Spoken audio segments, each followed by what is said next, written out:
Daybreaker was never meant to be this huge thing that it became, genuinely. Daybreaker really started out as a social experiment. It was just an idea.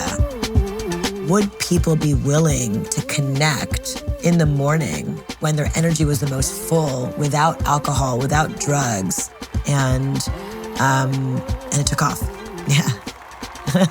In 2013, with just $2,500, Radha Agrawal threw a big morning dance party for her friends. This party was really very much a party that I threw for my friends.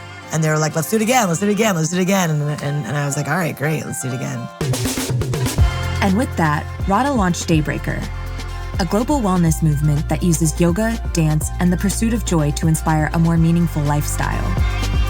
So when you come to a Daybreaker event, you think you're going to just come to a dance party, but what you're actually getting is 10 years of therapy in 3 hours. I mean, like literally, it's like joy therapy.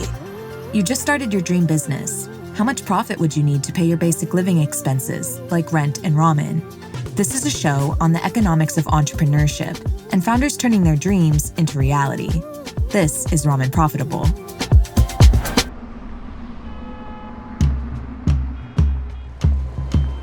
I don't think anything is normal about Daybreaker and our business model, just because we are community first. And I think so often the events world is just how many tickets can I sell? It's just like, how can I fill a room?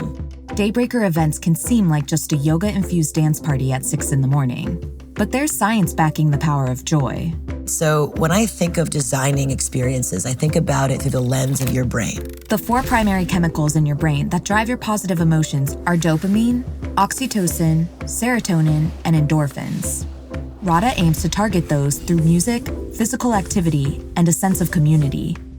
We can reverse engineer our Daybreaker experiences. So every single one of your happy neurochemicals are released in a Daybreaker experience. That was the aha moment for me.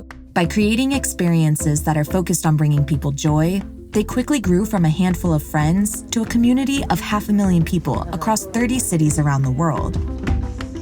Welcome to Daybreaker office. We do all of our big team brainstorms for all of our events in here, and it's a really wildly dynamic space that we're constantly kind of experimenting with all of our new ideas. So Daybreaker's business model is twofold. We are a ticket sale event business, and we are a sponsor business. But I would say it's an 80-20 split, 80% sponsorship revenue, 20% ticket sale revenue. We differ from other businesses in that we are fully self-funded. We don't have to align to a shareholder 10-year plan. I get to talk to my community members and ask them what they want. It gets to be a true for community, by community business. By 2020, Daybreaker was on tour with Oprah and thriving with their community-focused events. Daybreaker was very much about the IRL community in-person experience. I was staunchly actually against the virtual space. And then the pandemic hits, our sponsors all pulled out. Every single city had to cancel. So we literally did not have a business. But we had a community. People need joy and dance and play more than ever. And so we said, no, this is our opportunity to show up for our community. Let's figure this out. We did our first virtual event, and 6,000 of our community members showed up.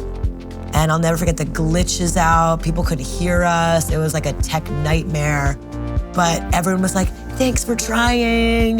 We appreciate you being here with us. Like, this was so fun, even if we couldn't hear you, and we continued to build on this sort of live stream studio.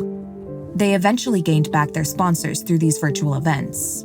We built a multi-7-figure business through sponsorships who came back because we had community online. The success of their virtual events led them to launch Daybreaker Plus, an online membership platform dedicated to practicing joy at home. The pandemic really taught me a lot of lessons on community in the virtual space. We could serve community members like elder community members who could not come to a Daybreaker IRL, that we could be in cities anywhere around the world if you had the internet. So all of a sudden, 20,000 people, 30,000 people every week would invite us into their homes. So we learned that the virtual space has its place, is beautiful. Investing in this digital community ultimately doubled their revenue streams, and with cities beginning to reopen, they've started touring again.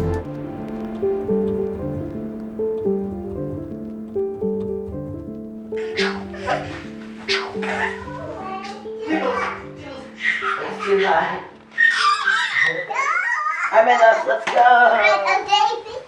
Daybreaker. So in January, we launched the Wonder Tour. It's a 10-city comeback tour all around the country to bring joy back post-pandemic.